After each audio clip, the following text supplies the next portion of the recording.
Bismillahirrahmanirrahim. Assalamualaikum warahmatullahi wabarakatuh. Waalaikumsalam warahmatullahi wabarakatuh. Alhamdulillah hamdan katsiran thayyiban mubarakan fi kama yuhibbu rabbuna wa yarda. Allahumma salli ala Muhammad wa ala ali Muhammad kama sallaita ala Ibrahim wa ala ali Ibrahim innaka Hamidum Majid. Asyhadu an la ilaha illallah wa asyhadu anna Muhammadan abduhu wa rasuluh la nabiyya ba'dah. Rabbi israh li sadri wa yassir li amri wahlul 'uqdatam min lisani yafqahu qawli. Amma ba'd. Bapak dan Ibu para jamaah yang dirahmati Allah. Pertama-tama marilah kita bersama-sama memanjatkan puji dan syukur kehadirat Allah Subhanahu wa taala yang telah melimpahkan taufik dan hidayahnya sehingga kita bisa berjumpa kembali untuk bersama-sama thalabul ilmi pada kajian pagi hari ini. Yaitu dalam rangka meningkatkan iman dan takwa kita kepada Allah Subhanahu wa taala. Semoga Allah taala selalu melimpahkan rahmatnya kepada kita semua. Wabil khusus kepada Bapak dan Ibu yang tergabung dalam majlis ini. Amin. Amin ya Rabbal Alamin. Salawat dan salam senantiasa kita haturkan kepada junjungan kita Nabi besar Muhammad sallallahu alaihi wasallam beserta keluarganya, para sahabatnya dan umatnya sampai di akhir zaman. Semoga Bapak dan Ibu yang tergabung dalam majlis ini akan mendapatkan syafaat yaumil qiyamah nanti. Amin ya Rabbal Alamin.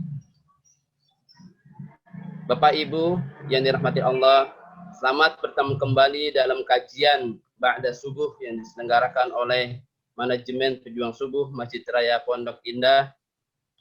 Baik jamaah yang sudah biasa bergabung atau bagi jamaah yang baru bergabung, kajian rutin kami yaitu dilaksanakan pada setiap hari Jumat, Sabtu, dan Ahad ba'da subuh.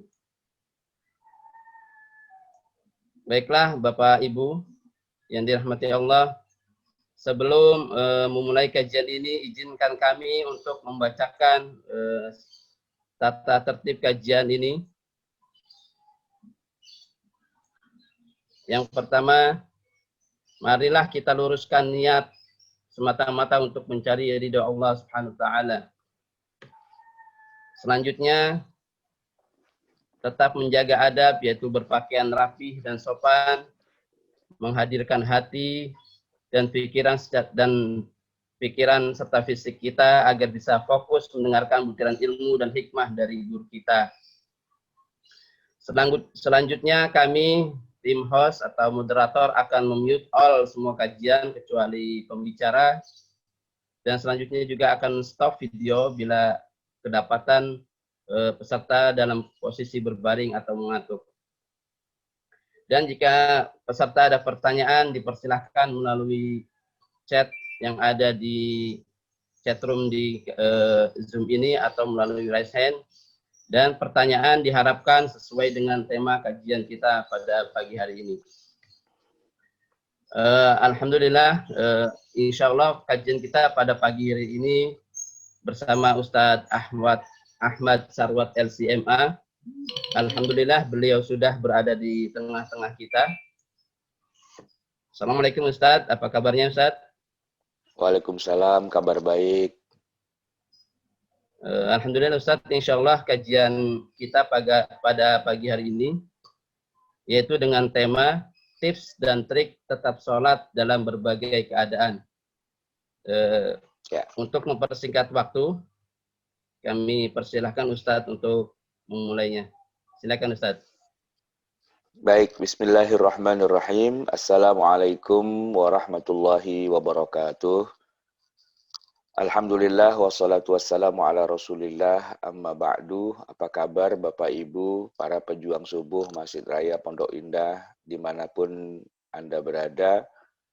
Alhamdulillah pada pagi hari ini, hari Sabtu, pagi, ba'da subuh kita bisa bertemu lagi walaupun cuma secara virtual, secara online, tapi tidak mengurangi kekhusyuan dan khidmat kita dalam mengikuti kajian ini. Tema kita sebagaimana sudah disebarkan di flyer itu judulnya adalah tips dan trik tetap sholat dalam berbagai keadaan. Tips dan trik tetap sholat dalam berbagai keadaan. Jadi Bapak Ibu yang dirahmati Allah, saya kira kita semua sudah tahu ya, bahwa sholat 5 waktu itu tiang agama tidak boleh ditinggal. Dan sholat itu yang 5 waktu ya, sudah ada waktu-waktunya.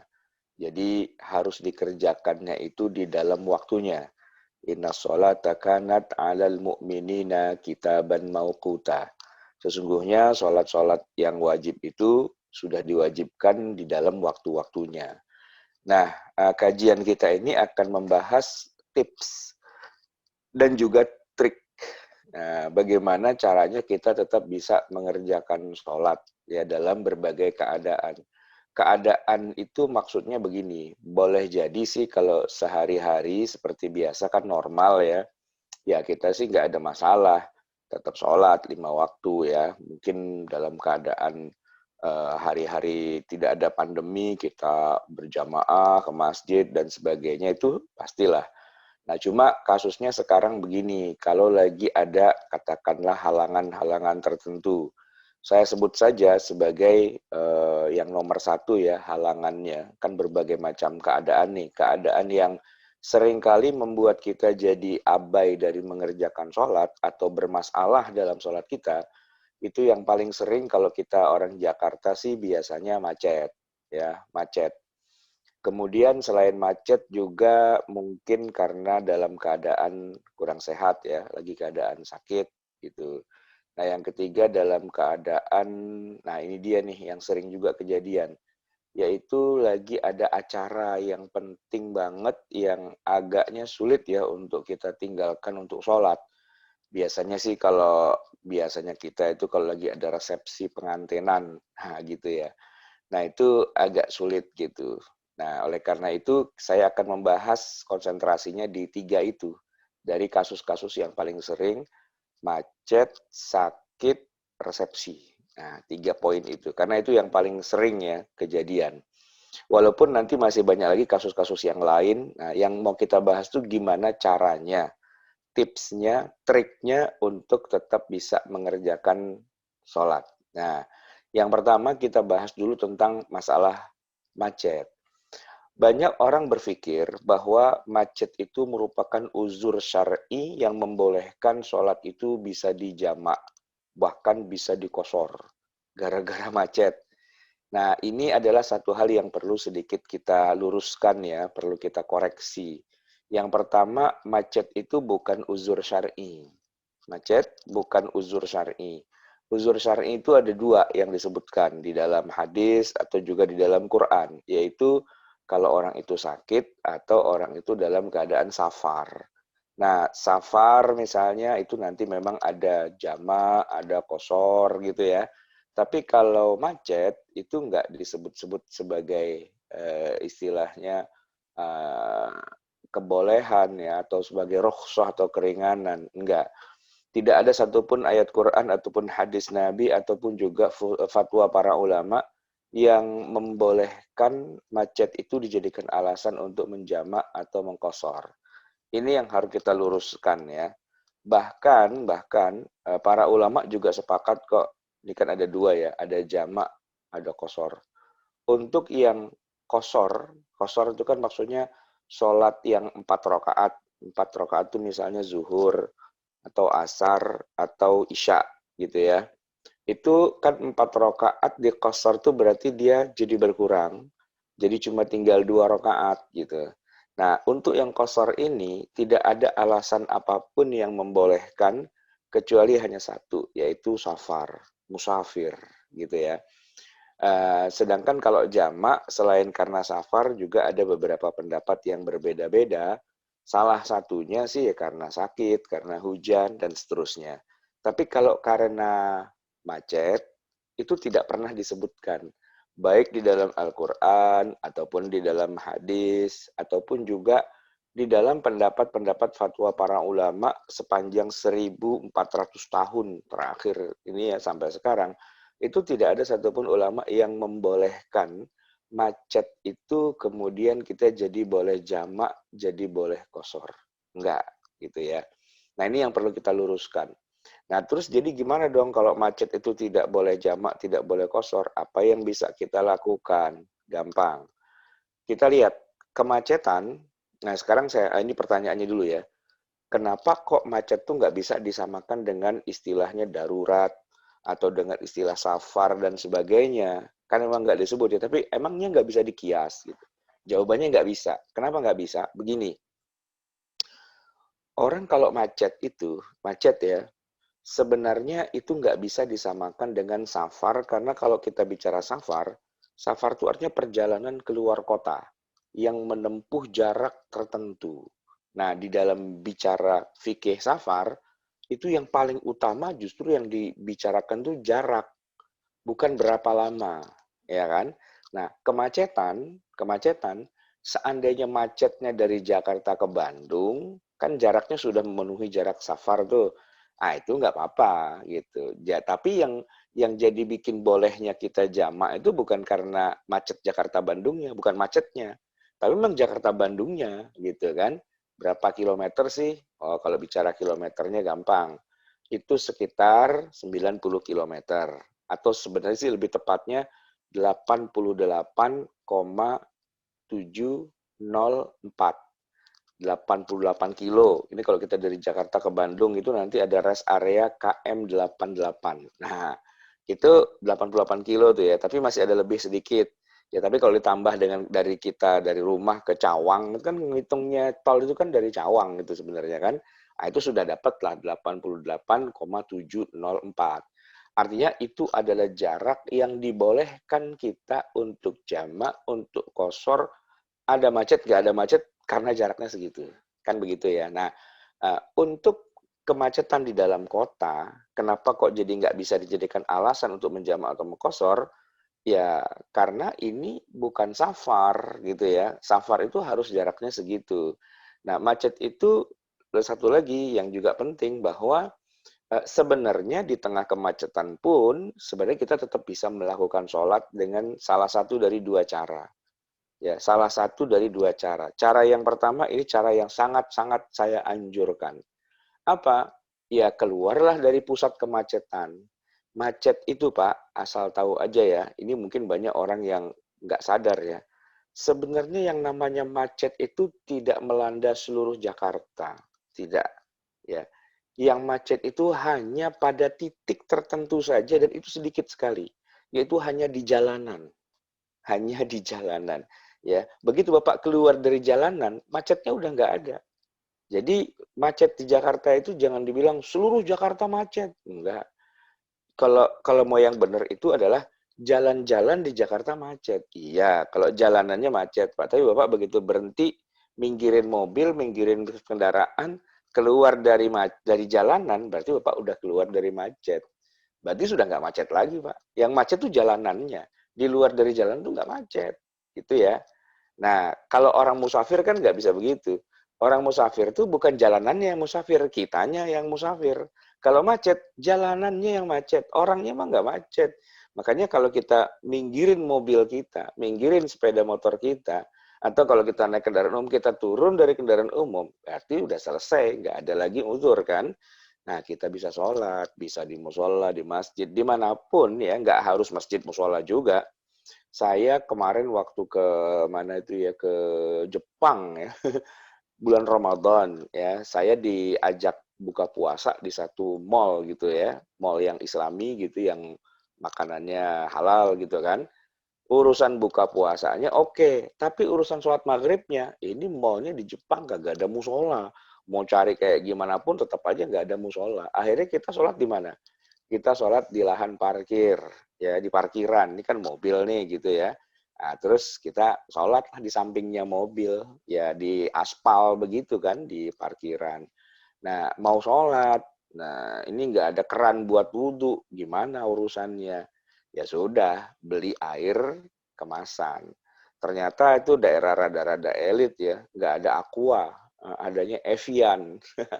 Wudhu lah saya pakai Evian. Wah hebat nih, wudhu kelas atas nih, wudhunya pakai Evian.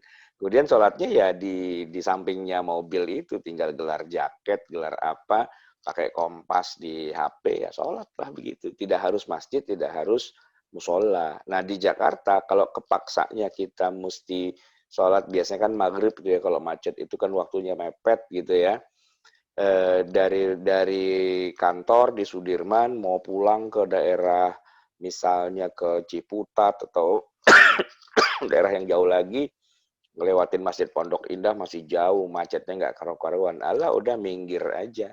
Ya, ada parkiran atau ada tempat bisa stop gitu, ya sudah kita beli air minum, kita wudhu, kita sholat di situ. Ya, itu alternatif yang paling bagusnya itu adalah turun ya, keluar dari kendaraan. Nah, yang kedua, boleh jadi nih ya, boleh jadi di tengah kemacetan itu kita nggak bisa turun karena apa? Karena di dalam tol atau dalam kota nggak bergerak sama sekali mobilnya, apalagi di luar turun hujan deras. Jadi kalaupun kita mau turun, turunnya kemana? Mau nyebruk? Kan nggak mungkin ya di dalam tol gitu kan. Nah udah, akhirnya kalau sudah kayak gitu, daripada waktu sholatnya habis, maghrib itu, kita sholat di dalam mobil gitu. Itu dengan syarat ya, kalau memang nggak bisa turun, nggak bisa minggir ya.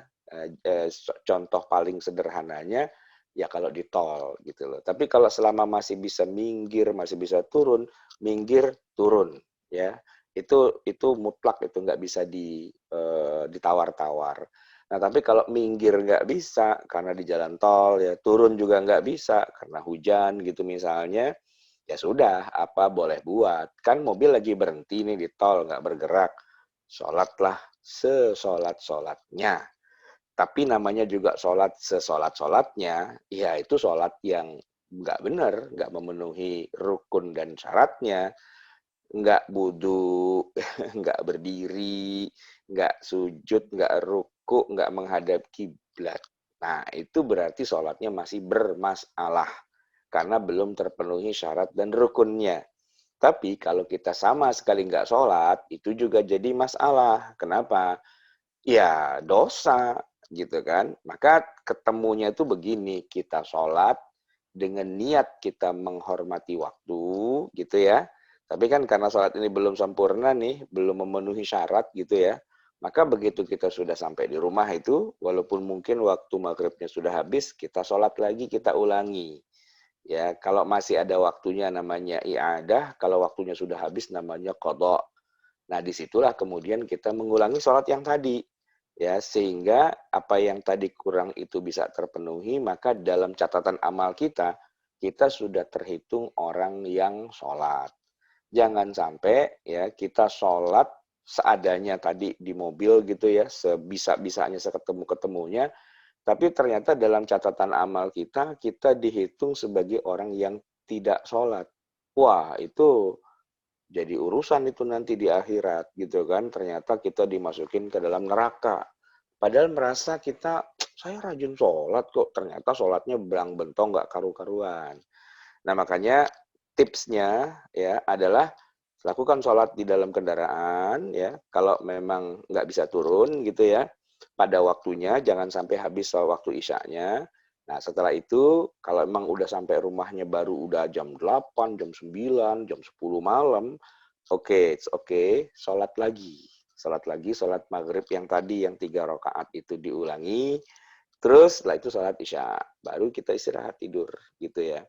Jadi tipsnya begitu, kalau kita dalam keadaan macet, ada dua. Pertama, kita turun, ya kita sholat, dengan cara yang benar, dalam arti kalau kita turun kan kita bisa wudhu, kita bisa berdiri rukuk sujud hadap kiblat. Itu kalau udah begitu tuh nggak usah diulangin, nggak apa-apa. Tapi kalau kita tadi di dalam mobil dan sebagainya karena nggak bisa turun gitu ya, ya itu yang diulangi. Ini tips dan trik hambatan sholat yang pertama, yaitu macet ya, macetnya di dalam kota. Oke, yang kedua sekarang. yaitu sakit ya. Sakit ini ada banyak macamnya, tapi para ulama sepakat bahwa kalau cuma cantengan doang sih, sholat tetap wajib ya, tidak gugur. Ya, bahkan yang menggugurkan sholat itu dalam hal sakit itu tidak ada. Tidak ada alasan untuk tidak sholat gara-gara alasannya sakit. Itu nggak ada. Ya, maka kalau kita dalam keadaan sakit, maka kita tetap wajib sholat. Tinggal nanti pertanyaannya begini, karena sakitnya itu jadi nggak bisa berdiri, bolehlah sambil duduk. Nah, karena sakitnya itu jadi nggak bisa duduk pun nggak bisa, ya bolehlah sambil berbaring gitu ya. Tapi kalau ini kasusnya udah agak parah nih, berdiri nggak bisa, duduk juga nggak bisa, bisanya cuman sambil berbaring. Ini gimana cara sholat kok sambil berbaring? Apa telentang, apa tengkurap, apa gimana? Nah, jawabannya begini. Berbaring itu bukan berarti kita tidur, bukan telentang, bukan tengkurap. Sholat berbaring itu seperti posisi jenazah di dalam kuburan. Bapak, Ibu kalau pernah lihat bagaimana orang memasukkan mayat ke dalam kuburan itu posisinya unik itu Pak. Dia tidak telentang, juga tidak tengkurap. Terus posisinya itu miring, ya tidur gitu miring, kepala dan kakinya itu kepalanya di utara, ya kepalanya di utara, kemudian kakinya di selatan, jadi utara selatan begitu ya. Nah posisinya miring, jadi dia nih secara tubuh gitu ya, wajahnya, dadanya, badannya secara keseluruhan tuh justru menghadap kiblat. Nah gitu. Nah maka kemudian kalau di rumah sakit ya sholatnya sambil berbaring gitu ya, itu mesti diarahin kayak gitu, sholatnya miring ya. Rukuknya gimana ya, ngeringkel. Sujudnya gimana ya, lebih ngeringkel lagi begitu ya. Karena berdiri dan duduk saja sudah nggak bisa kan berbaring. Tapi mungkin begini, ada orang juga sholat berbaring pun nggak bisa juga gitu. Dalam arti miring itu nggak bisa. Bisanya cuma telentang. Nah, gimana cara sholat sambil telentang? Nah ini memang agak bermasalah ya. Sholat kok telentang? Itu bukan hanya bermasalah tapi berbahaya. Bayangin, telentang. Tang ditelen. Wah itu parah itu Pak. Itu ya. Sama juga nggak boleh itu ya. Haram hukumnya menelentang. Ya, menelan linggis, menelan pacul itu nggak boleh lah. Ya, terlentang. Nah, itu yang benarnya bukan telentang, terlentang. Nah, kalau terlentang, bisanya cuma terlentang. Nah, ini gimana cara sholatnya menghadap kiblatnya pertama? Nah, kalau berdiri kan nggak bisa, tapi terlentang ya. Begini, kakinya itu diarahin ke arah kiblat, ya. Kakinya ke arah kiblat, badannya ke belakang gitu kan. Tapi kemudian di belakang ini tubuhnya jangan lurus ya, tapi agak sedikit dinaikkan badannya. Kalau di rumah sakit itu kan ada ranjangnya bisa dinaikin begitu ya. Jadi kayak setengah duduk. Nah, begitu. Telentang tapi setengah duduk sehingga wajah dan dadanya ini juga ke arah kiblat gitu. Terus nanti rukuk sujudnya yang ngeringkel deh pakai isyarat gitu ya. Nah itu tipsnya, orang sakit itu tetap wajib sholat. Kalau dia nggak bisa berdiri rukuk sujud, ya wajar lah gitu ya. Nah tetapi begini jamaah sekalian, itu boleh tidak berdiri, boleh tidak sujud, dan sebagainya tadi itu kalau memang benar-benar tidak bisa berdiri, tidak bisa sujud. Sementara kalau dia masih bisa, maka yang dia masih bisa itu tetap wajib untuk dikerjakan. Ya, tetap wajib untuk dikerjakan gitu. Itu poin yang sangat penting. Nah, yang kedua begini terkait dengan masalah sakit ya. Boleh nggak sih kalau orang lagi sakit itu sholatnya dijamak dan dikosor? Boleh nggak orang sakit itu, kan dia lagi sakit ya susah. Udahlah zuhurnya dijamak sama asar gitu, maghribnya dijamak sama isya, itu boleh nggak? Begini jamaah sekalian, ada dua ya, ada jamak, ada kosor. Kalau yang kosor ya, sepakat seluruh ulama mengatakan tidak ada kosor-kosoran kecuali hanya safar. Tidak ada kosor kecuali safar. Jadi sakit pun ya itu tidak boleh mengkosor. Ya, sakit pun tidak boleh mengqashar. Itu sepakat seluruh ulama. Nah, sedangkan kalau jamak, nah di sini agak pecah sedikit para ulama ya. Kalau mazhab Asy-Syafi'i sih umumnya mengatakan juga tidak bisa. Ya, orang sakit itu juga tidak boleh menjamak. Ini dalam mazhab Syafi'i.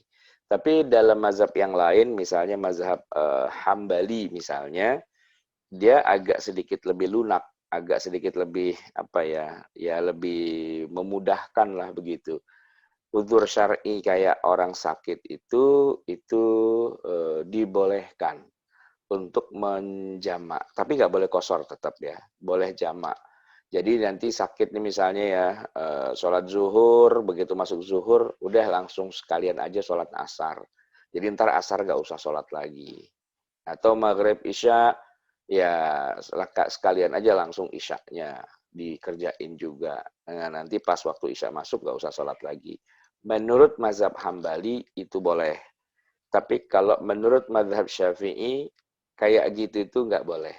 Sholat harus dikerjakan pada waktunya dan tidak boleh dijamak baik takdim ataupun takhir gara-gara alasannya sakit.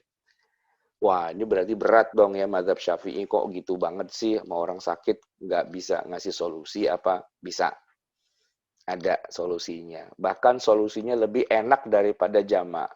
Nah, solusinya adalah namanya jamak juga, tapi istilahnya jamak suri.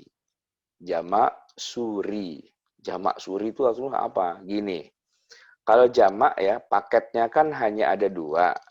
Zuhur asar itu satu paket, mau dikerjakan di awal atau di akhir, jamak takdim takhir itu paket pertama ya. Nah paket kedua itu kan maghrib isya gitu ya. Cuma dua paket itu, subuh kan nggak bisa diatur gitu ya. Nah kalau jamak suri itu kayak jamak tapi bukan jamak. Nah, cuma dalam prakteknya ya dia kayak jamak gitu. Gimana contohnya? Gini, sholat apa tadi zuhur dengan asar kan nggak boleh dijamak nih kalau dalam pandangan mazhab Syafi'i ya karena alasannya sakit itu nggak bisa dijadikan alasan. Tapi dalam prakteknya tetap bisa kayak dijamak juga. Jadi sholat zuhur itu tidak dikerjakan di awal, tapi dikerjakan di mana? Di bagian akhir. Ketika 5-10 menit menjelang habisnya waktu zuhur gitu ya, itulah dia kemudian sholat. 4 rakaat, bukan 2, 4 rakaat gitu kan. Nah, begitu selesai 4 rakaat dia kerjakan, masih di waktu zuhur walaupun di ujung paling akhir gitu ya. Setelah itu kemudian kan gak lama masuk waktu asar tuh. Nah, begitu masuk asar, langsung dia sholat asar. Jadi antara zuhur dengan asarnya itu nggak dijamak sih, masing-masing dikerjakan pada waktunya. Tapi karena ditempelin gitu ya, zuhurnya dipentokin ke asar, asarnya dipentokin ke zuhur, kayak nempel berarti kayak jamak. Kayak jamak. Nah, itu dalam istilahnya yang tadi saya sebut jamak suri itu artinya kayak jamak, tapi bukan jamak, begitu ya. Dan enaknya lagi nanti karena ini bukan jamak ya, bebas gitu, nggak harus paket A, paket B, enggak. Maksudnya bebas tuh begini, bisa aja yang kita lakukan tuh antara asar dengan maghrib. Asarnya kita pentokin sampai dikit lagi maghrib, gitu ya, kita kerjain 4 rakaat, begitu salam, nggak lama maghrib. Begitu maghrib, langsung aja kita hajar sholat maghrib 3 rakaat. Itu bukan jamak, itu sholat masing-masing pada waktunya, cuman ditempelin begitu, nah itu lebih banyak variabelnya ya karena nanti subuh juga bisa digituin tuh antara isya dengan subuh kan nggak ada jamak tapi kalau misalnya nih ya sakit semalaman aduh nggak bisa sholat ya udah ntar sholatnya menjelang subuh aja misalnya sekarang subuh jam 4 lewat seperempat ya misalnya gitu ya jam 4 sholat isya 4 rakaat selesai nggak lama masih dengan wudhu yang sama masuk waktu subuh ya udah kita hajar sholat subuh 2 rakaat itu kayak menjamak tapi bukan jamak ya karena kalau hakikatnya antara sholat isya dengan sholat subuh kan nggak bisa dijamak memang nggak dijamak cuman sholat isyanya kita mundurin mentok menjelang masuk waktu subuh nah itu salah satu delik bukan delik ya sebuah trik gitu trik untuk bisa sholat bagi orang yang lagi sakit itu bisa dilakukan kayak gitu So, jadi Bapak Ibu jamaah sekalian yang dirahmati Allah, orang sakit itu tetap wajib mengerjakan sholat, tapi ada keringanannya itu bukan berarti boleh dijamak atau dikosor. Cuma keringanannya tadi dalam hal kalau tidak bisa berdiri boleh duduk, tidak bisa duduk boleh sambil berbaring, tapi ada tekniknya gitu ya. Untuk urusan jamak kosornya ada solusinya. Kalau dalam mazhab Hambali memang bolehlah dijamak, tapi dalam mazhab Syafi'i nggak boleh dijamak, tapi ada alternatif yang malah lebih asik gitu, yaitu boleh untuk tidak boleh untuk dilakukan jamak suri tadi itu ya. Baik, itu yang kedua. Tadi kita lagi ngomongin tuh ya hambatan-hambatan mengerjakan sholat pada waktunya. Itu yang pertama macet, yang kedua sakit. Sekarang saya akan masuk pada bagian yang ketiga ya. Yang ketiga ini tadi saya bilang adalah kalau kita lagi dalam keadaan ada acara yang penting gitu, ada acara yang penting. Seperti saya kasih contoh tadi misalnya resepsi gitu ya, resepsi pernikahan. Itu kan penting banget gitu ya. Nah, ini gimana? Sebenarnya sih tidak ada masalah ya, karena kan begini, kita resepsi pernikahan jam berapa sih? Misalnya malam ya di gedung jam 7, kan pas orang lagi dinner gitu kan. Ya maghrib ya sholat aja maghrib. Kenapa? Ada urusan apa? Isya ya sholat aja. Apalagi Isya kan waktunya luas. Ya nggak usah sholat Isya dulu. Ntar aja kalau resepsi udah selesai jam 10, jam 11 malam, it's okay. Maghrib, ya itu kan waktunya mepet ya. Ya sholat aja maghrib. Ada masalah apa dengan sholat? Kan nggak ada urusan gitu ya. Nah, cuman yang jadi urusan tuh kita yang banyak bikin urusan. Apa? Gara-garanya adalah kalau mau sholat kan mesti wudhu, ya, mesti wudhu. Nah, wudhu itu kan cuci muka. Nah, muka kita itu udah diteplokin make up dari tadi, dari jam 1 siang. Gitu. Tukang riasnya ogah rugi dia, gitu kan. Dan takut nggak ngejar, karena neplokin muka dengan apa itu, ada berbagai macam bedak lah, ada foundation gitu ya. Saya juga bingung itu foundation tuh bukannya yayasan gitu ya. Yayasan diteplokin di muka, foundation. Nah, itu tuh makan waktu panjang sehingga kemudian banyak orang yang kemudian bilang dengan santainya, udah dah maghribnya dijama aja gitu. Nah, ini orang yang kayak gini nih modelnya nih nggak belajar agama, main hajar-hajar aja gitu. Padahal nggak bisa. Jama itu ada ketentuannya. Bahkan kalau dalam mazhab Syafi'i, jangankan resepsi, sakit aja kagak boleh ngejama gitu kan. Nah, terus gimana jadinya? Gampang solusinya, sederhana banget. Apa? Ya pertahankan saja wudhu Anda. Kan masalahnya yang jadi masalah bukan sholatnya, wudhunya kan. Nah, Anda kalau lagi dipakein teplok-teplok itu ya berwudhu dulu sebelumnya. Dan tahanin tuh jangan sampai bubar. Karena kalau batal, nah harus wudhu lagi kan berarti mukanya kena air lagi. Ada yang tanya, Ustadz, kalau biar nggak kena air kan bisa tayamum. Boleh nggak kita tayamum aja? Ya begini, selama masih ada air tayamum nggak boleh. Lagian kalaupun ente mau tayamum gitu ya, ya tayamum kan pakai tanah. Nah, tanah itu kan tanah nih, tanah. Tangan kita teplokin ke tanah, plok gitu kan. Kemudian tanah yang ada di telapak tangan kita kan jadi belepotan tanah tuh kita taruh di muka. Nah kan makin hancur make up-nya, ya kan. Maka solusi tayamum itu tidak benar gitu ya. Yang benarnya tadi ya tahan aja biar jangan sampai batal. Toh maghrib doang itu yang jadi urusan. Jadi gampangnya adalah ya dijaga wudhunya, itu yang paling pokok.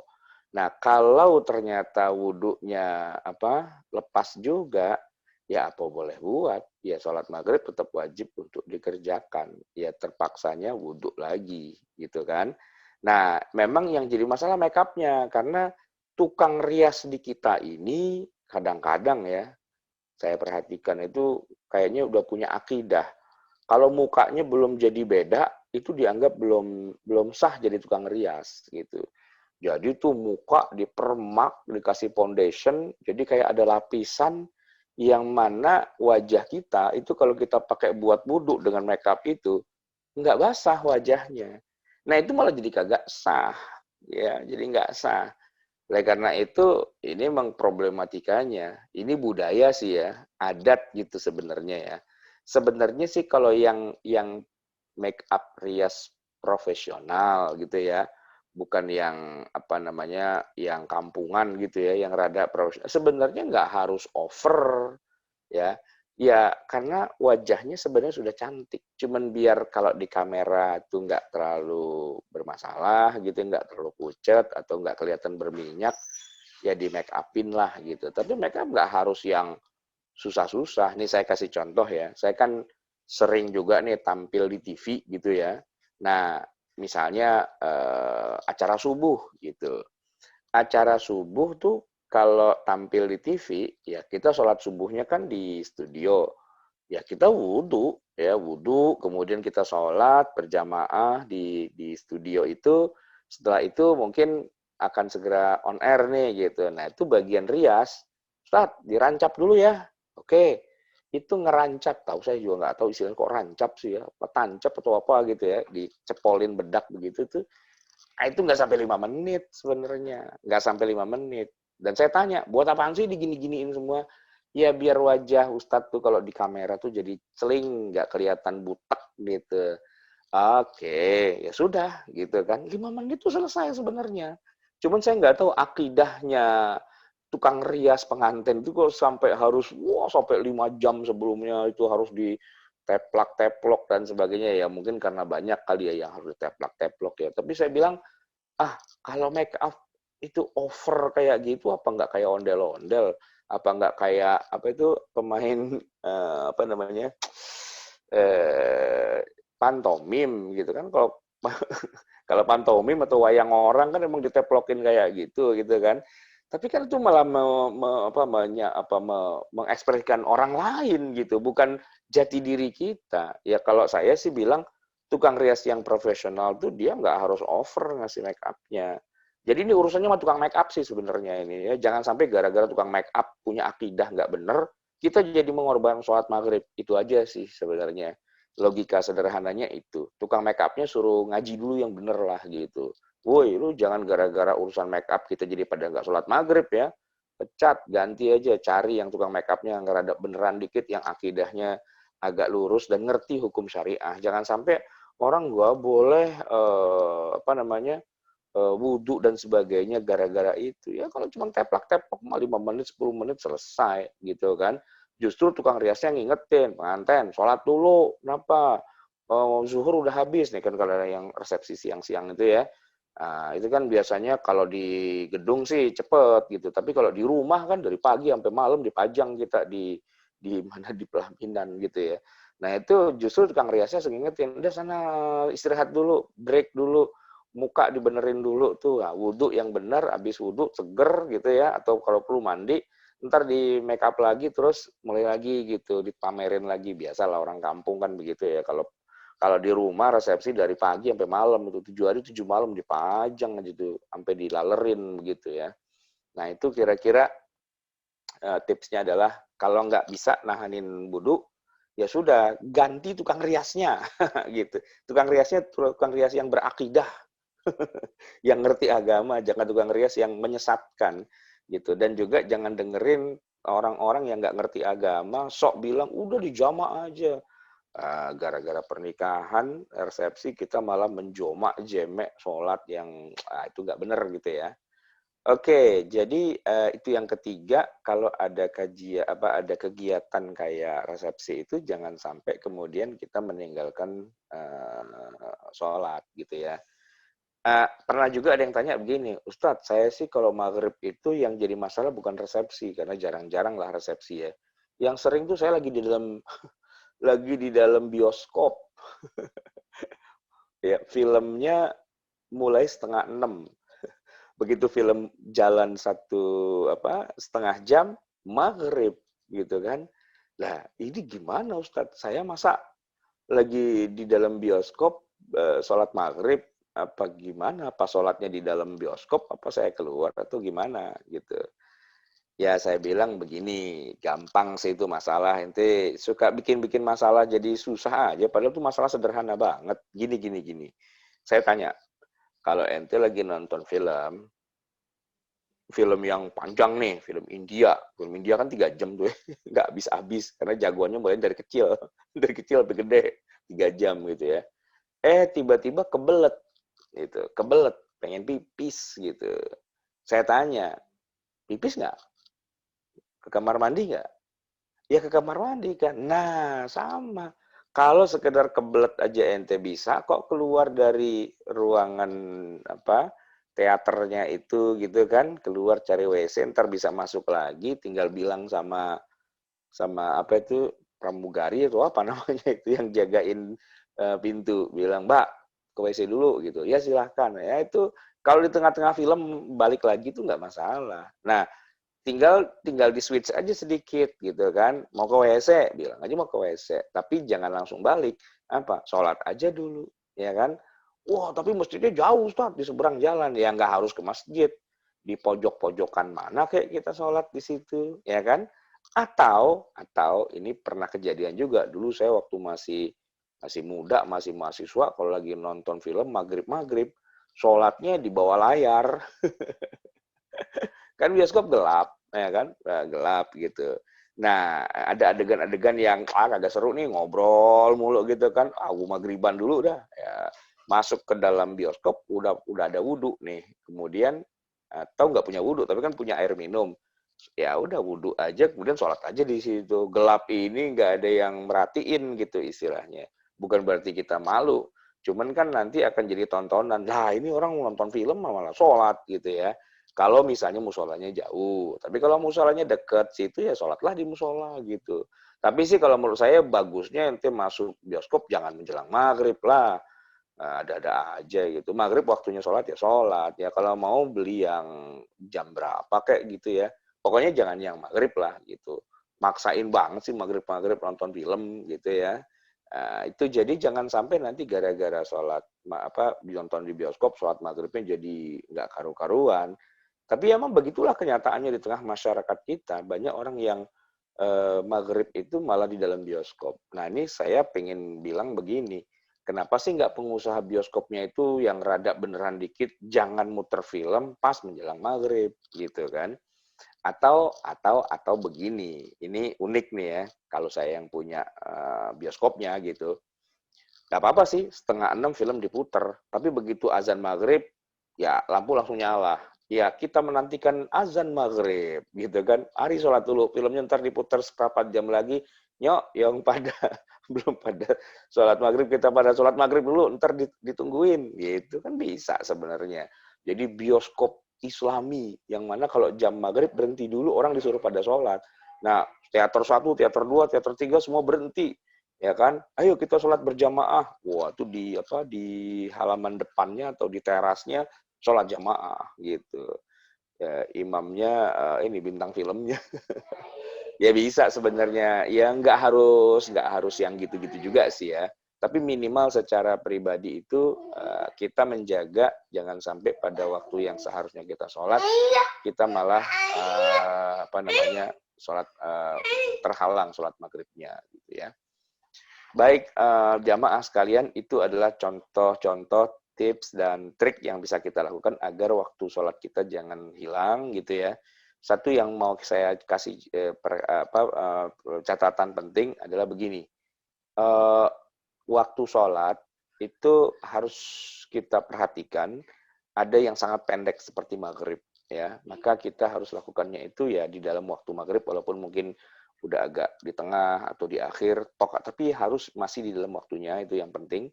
Tapi kalau waktu-waktu sholat yang kayak isya gitu ya, kan itu panjang gitu. Nah itu sih kita aman lah. Tetap bisa kita lakukan misalnya kalau udah malam dan sebagainya gitu ya. Sholat zuhur, sholat asar tuh waktunya agak panjang gitu ya. Yang pendek tuh maghrib aja sama subuh. Nah itu yang harus kita perhatikan. Baik, Bapak Ibu jemaah sekalian, saya kembalikan lagi mikrofon ini kepada host pimpinan acara. Mungkin kalau ada diskusi atau tanya jawab, silahkan. Kita mungkin waktunya sekarang jam berapa ini ya? Ya, insya Allah masih ada lah waktunya. Silahkan. Wah, ada Ibu Yuli udah angkat tangan aja tuh. Ya, silahkan Pak. Baik Ustaz, jazakumullah atas pemaparan kajian pada pagi hari ini. Di chat banyak sekali nih Ustaz pertanyaan tentang masalah sholat ini. Ya. Tapi sebelum kita memasuki ke sesi tanya jawab, izinkan saya memberikan beberapa pengumuman tentang kajian kita untuk besok.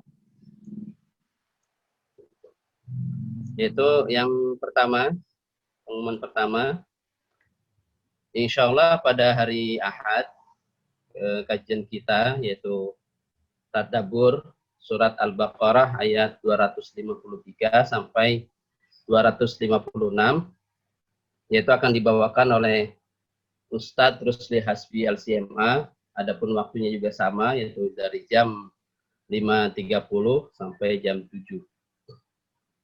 Pengumuman selanjutnya yaitu tentang bakti sosial.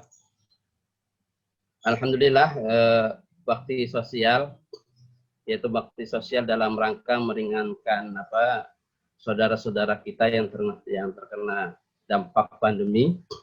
Alhamdulillah, baksos yang kelima sudah dilaksanakan, yaitu pada hari Rabu tanggal 14 Oktober, itu membagikan sekitar 160 paket dengan total nilai uang 22 juta, yaitu kepada orang-orang di sekitar masjid, petugas kebersihan, petugas parkir, petugas pemulih jenazah, petugas keamanan, para pedagang, jamaah, dan warga sekitar Masjid Raya Pondok Indah.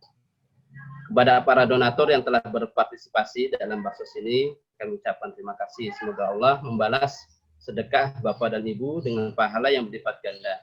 Jazakumullah khairan katsira. Dan masih banyak lagi saudara-saudara kita yang masih terkena dampak. Dan insya Allah pejuang subuh Masjid Pondok Indah masih akan melakukan bakti sosial lagi, yaitu tahap ke-6 yang insya Allah akan dilaksanakan pada bulan November. Jadi kami masih membuka peluang untuk Bapak Ibu berpartisipasi dalam kegiatan sosial ini. Dan ini adalah dokumentasi kegiatan acara kemarin hari Rabu. Bagi Bapak Ibu yang ingin berpartisipasi, baik donasi sembako maupun donasi dakwah, bisa menghubungi Bendahara Pejuang Subuh Bapak Irwan Trimaditya di nomor 0811 828 246 atau langsung transfer ke rekening Pejuang Subuh, yaitu di Bank Syariah Mandiri 7119544357 atas nama Bapak Irwan Trimaditya, Bendahara Pejuang Subuh Masjid Raya Pondok Indah. Dan jika ada memerlukan informasi apapun tentang pejuang subuh, silakan hubungi admin di 0811 17 30 114. Baik, pengumuman selanjutnya yaitu tentang kajian bedah Iqra yang akan dilakukan hari Ahad. Untuk itu kami persilakan koordinatornya Bapak Edi Cahyono untuk memberikan pengumuman secara detail dan lengkap. Silakan Pak Edi. Baik, terima kasih. Assalamualaikum warahmatullahi wabarakatuh. Waalaikumsalam warahmatullahi wabarakatuh. Bapak-bapak, ibu-ibu yang dimuliakan Allah, perkenankan kami atas nama manajemen Pejuang Subuh Masjid Raya Pondok Indah, karena banyaknya peminat untuk belajar Al-Quran, maka kami menyelenggarakan classical training online kajian bedah Iqra yang alhamdulillah sudah ke batch kedua, merupakan langkah mudah tahsin dan tilawah Al-Quran yang nanti akan dibimbing langsung bersama Ustadz Kiai Haji Dr. Andes Uci Armizi, yang insya Allah kita akan selenggarakan besok, jadi tanggal 18 Oktober 20 sampai tanggal 26 20. Dan kita mulai pada jam 19.30. Dan khusus kepada bapak-bapak ibu-ibu yang telah mendaftar, dan alhamdulillah sekarang sudah hampir mendekati kuota, itu kami persilahkan sekalian besok malam kita akan mulai pada jam 16 atau jam 4 waktu Indonesia Barat. Bagi bapak-bapak ibu-ibu peserta yang berada di luar Jakarta, seperti di Sulawesi, Bandung, kemudian Jawa Timur, dan juga mungkin ada dari luar negeri. Nanti kami mohon untuk menyesuaikan jamnya, yaitu kita akan melakukan opening ceremony pada jam 4 sore, waktu Indonesia bagian Barat.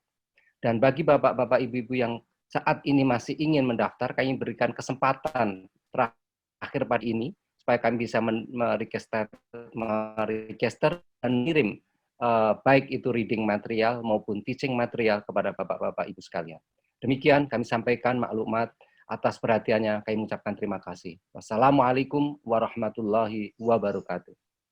Waalaikumsalam warahmatullahi wabarakatuh. Terima kasih Pak Edi atas pemaparan pengumumannya.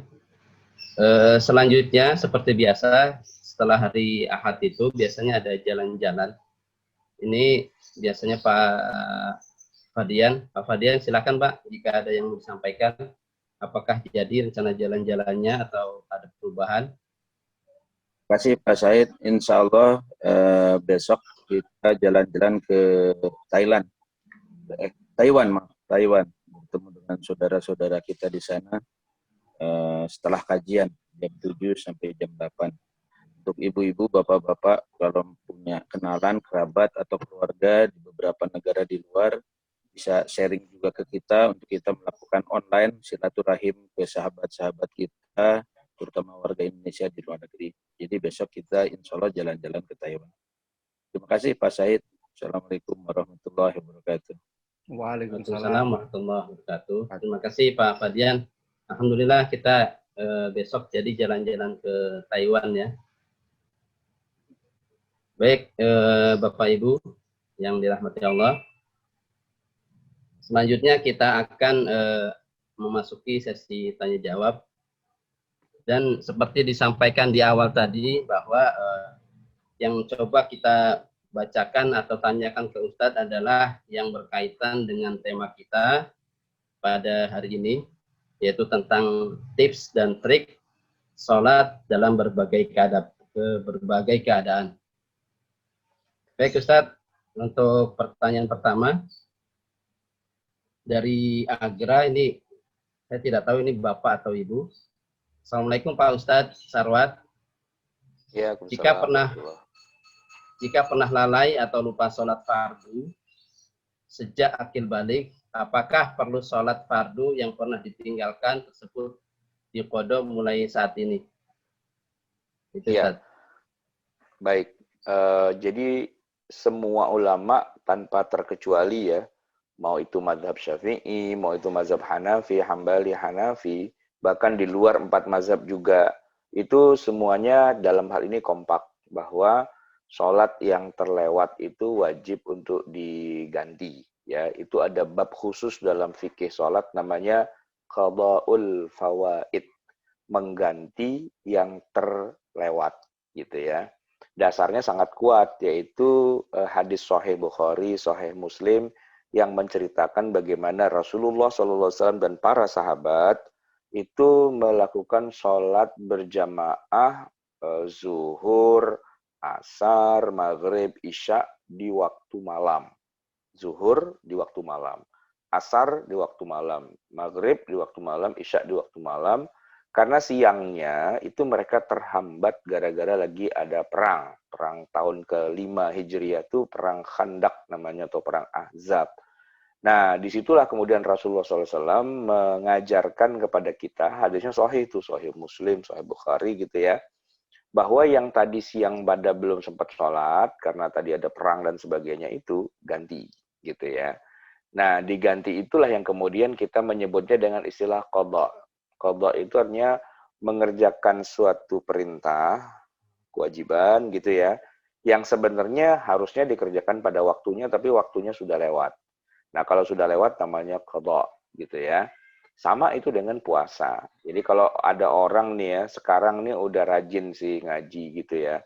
Tapi dia ingat dulu waktu masih kecil, sesudah baligh, bukan sebelum balik, sesudah baligh banyak tuh puasa yang bolong-bolong. Apakah puasanya itu istilahnya harus diganti? Iya jawabannya. Tapi yang jadi masalah bukan iya apa tidak iya. Yang jadi masalah tuh, waduh, banyak banget Pak Ustadz yang saya nggak kerjain itu. Ya nggak apa-apa sih. Kalau nggak mau ngitung terus nggak mau ganti nggak apa-apa. Ya nanti juga dihitungin sih sama Allah di akhirat. Ya kan makin lama di nerakanya kan bisa dihitung. Wah, aturan udah keluar nih gitu. Kok nggak keluar-keluar? Nah ya lo kan utang puasa banyak, utang sholat banyak. Ya selamat menikmati lah. Ya, tinggal dihitung berapa ribu tahun di neraka nggak keluar-keluar gara-gara utangnya kagak dibayar. Nah, sekarang kita mikir, mau bayar utang nggak? Ya, kalau mau bayar, bayarlah. Berapa? Ya, hitunglah hasibu anfusahakum qabla an tuhasabu. Hisablah dirimu sendiri sebelum kamu dihisab nanti di yaumil qiyamah. Kalau di yaumil qiyamah dihisab sambil digebukin. Nah, kalau di sekarang kan enggak. Kita hitung-hitung aja berapa sih jumlah yang kita nggak sholat, ya kita kerjain. Kalau udah ngerjain utang, itu udah nggak terikat dengan waktu. Maksudnya, waktu itu nggak sholat zuhurnya ada 100 kali gitu. Nah itu gantinya nggak harus di waktu zuhur.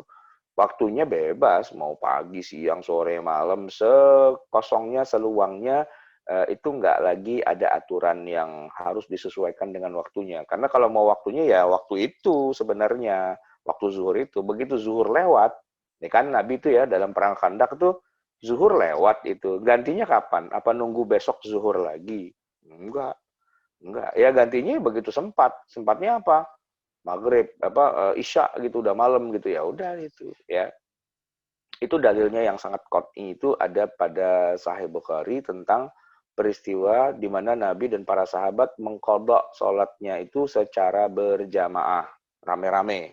Kemudian dalil yang kedua pada tahun ke-6 atau ke-7 Hijriah waktu perang Khaybar. Pulang dari perang Khaybar, Nabi dan para sahabat itu perjalanan malam hari ya, kecapean, lalu ketiduran, subuhnya kesiangan. Bangun-bangun ketika matahari sudah terik, tapi belum pada sholat subuh, termasuk Nabi. Maka Nabi dan para sahabat saat itu kemudian mereka ya sholat. Sholat subuh di bawah terik sinar matahari. Saya tanya, waktunya masih ada? Nggak ada, udah habis. Tapi wajib, wajib gitu. Tapi kok nggak nunggu besoknya subuh juga diganti 2 kali? Ya memang enggak. Pokoknya kalau udah terlewat berarti kerjainnya kapan saja. Yang penting bukan waktunya, yang penting klop antara utang dengan bayar utangnya gitu. Syukur bisa lebih, tapi jangan sampai kurang. Itu poinnya. Baik, silakan berikutnya. Baik Ustaz, syukuran atas jawabannya. Yang kedua dari Ibu Arlina Widya Sekti. Assalamualaikum Pak Ustadz. Waalaikumsalam warahmatullahi wabarakatuh. Mohon penjelasan untuk sholat yang tetap jaga atau fokus pikirannya tidak lari-lari kemana. Maksudnya mungkin ini sholat yang khusyuk itu seperti apa Ustadz? Atau ada tips atau triknya agar sholat ini bisa khusyuk? Baik, ini pertanyaan bagus ya. Jadi sholat itu pikiran kalau bisa jangan kemana-mana, pikirannya konsentrasi. Tapi begini, sholat yang konsentrasi dalam arti khusyuk ya, tidak kemana-mana, itu adalah sholat yang istilahnya apa? Yang afdol, ya, sholat yang lebih utama. Tapi jangan keliru, khusyuk itu sama sekali nggak masuk dalam rukun sholat. Dari rukun sholat yang ada 13 itu, niat, takbiratul ihram, berdiri, baca fatihah, ruku', i'tidal, sujud, dan seterusnya. Ada 13, bahkan ada yang ngitung sampai 17, tergantung cara ngitungnya. Nah, itu nggak ada satupun di antara poin-poin itu yang judulnya khusyuk. Nggak ada. Jadi orang sholat itu tidak khusyuk, sah-sah. Gitu ya. Jadi jangan diribetin dengan urusan khusyuknya. Memang sih kalau kita baca surat Al-Mu'minun, surat 23, itu memang disebutkan, ya qad aflahal mu'minun, telah beruntunglah orang-orang yang beriman, alladzina hum, ya, yaitu mereka yang fi sholatihim khasyi'un, yaitu yang sholatnya khusyuk. Iya itu benar. Tapi ingat ya, sholat khusyuk itu bukan syarat sahnya sholat. Bukan. Gitu. Tidak ada satupun ulama di dunia ini yang mengatakan orang yang sholatnya tidak khusyuk, maka sholatnya nggak diterima. Nggak ada. Yang ngomong gitu, kebanyakan adalah orang yang nggak bisa bahasa Arab, nggak ngerti ilmu agama, cuma jadi motivator doang, dan ilmunya cuma nyerudak-nyeruduk sana-sini, ya nggak ada rujukannya, nggak ada kitabnya, nggak ada ulama yang bilang begitu. Cuma dia ribut aja sendiri dengan khusyuk. Enggak. Nih, saya kasih contoh nih ya, kalau nggak percaya. Pernah kan baca hadis Nabi bahwa Nabi sambil sholat, sambil gendong anak. Itu ada 2 kali tuh kejadian, ya. Yang pertama beliau gendong cucunya yang bernama Umamah binti Zainab binti Rasulillah, perempuan kecil, ya, anak perempuan bayi lah gitu ya, masih anak-anak balita atau batita gitu. Itu lagi main apa sama engkongnya ya, sama Rasulullah gitu kan. Masuk waktu sholat, Nabi ke masjid digendong, nggak mau dilepas, minta gendong terus. Oke. Nabi lagi sholat ditaruh, nangis itu bayi, ya kan. Tahu tuh kemana emaknya, bapaknya, bukannya diurusin tuh anak, engkongnya yang diribetin. Engkongnya kan jadi imam di masjid, gitu, ditaruh nangis, digendong sama Nabi. Saya tanya, Pak, orang sholat gendong bayi, khusyuk nggak? Sholat gendong bayi, atau sebelum saya tanya khusyuk nggak, pernah nggak jajalin sholat gendong bayi? Pernah nggak jajalin?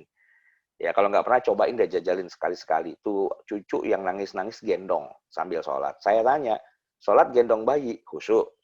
Enggak khusyuk. Ya orang gendong bayi mana khusyuk? Enggak lah. Gitu kan. Tuh nangis ditaruh, gendong. Ya, terus kemudian ruku, sujud ditaruh gitu kan. Nangis lagi, gendong lagi. Mana ada khusyuk, sholat gendong bayi khusyuk, nggak ada gitu kan. Tapi itu dikerjakan sama Nabi. Saya tanya, Nabi sholatnya sah apa enggak? Sah kan? Sah. Ya berarti nggak ada urusan dengan khusyuk tidak khusyuk. Belum lagi Nabi pernah juga sama cucu juga. Ini emang urusan cucu nih pada jadi gini, ada sahabat cerita, ada salat gitu ya, di mana Nabi ketika lagi sholat itu tiba-tiba sujudnya tuh lama banget nggak bangun-bangun. Sujudnya lama banget nggak bangun-bangun, sampai orang pada bingung. Nah, si perawi hadisnya itu ikut juga kan di sholat itu, dia tuh rada-rada bandel dikit gitu ya. Dia pernah dengar katanya dulu Nabi lagi kayak gitu juga tuh, lagi sujud, terus nggak bangun-bangun, ternyata itu ada malaikat Jibril datang bawa wahyu. Nah, ini kejadian lagi nih, jangan-jangan Jibrilnya turun. Nah, dia penasaran kayak apa sih Jibril itu, dia angkat kepalanya, dia longokin gitu, Nabi yang lagi jadi imam gitu kan. Ternyata bukan Jibril, anak kecil lagi nangkring di pundaknya Nabi. Cucunya Nabi, Hasan atau Husain, ya, anaknya Fatimah, anaknya Ali gitu kan. Itu rupanya lagi naik kuda-kudaan, main kuda-kudaan di punggung kakeknya gitu. Nah, Nabi nggak langsung bangun, tahan dulu sujudnya, takut kalau beliau bangun kan tuh anak jatuh geledak pala duluan, bocor, urusannya panjang tuh ntar gitu kan. Maka Nabi tahan aja dulu. Ya, kirain Jibril, anak kecil ternyata gitu ya. Nah, Nabi pun perlama sujudnya itu khusyuk, bukan orang dia takut anak cucunya jatuh kok gitu ya. Nah, ini urusan anak kecil di masjid emang kadang-kadang bikin ribet nih gitu ya. Pernah juga, ini bukan cucunya Nabi, anak kecil dibawa sama jamaah emak-emak di belakang, teriak kencang banget, nangis, orang satu masjid itu keberisikan. Nabi lagi baca surat gitu kan, lagi asik-asik, dia doak-doak kencang banget gitu kan. Wah, konsentrasi buyar oleh Nabi, ya sudah kalau gitu langsung ruku, langsung diselesaikan sholatnya.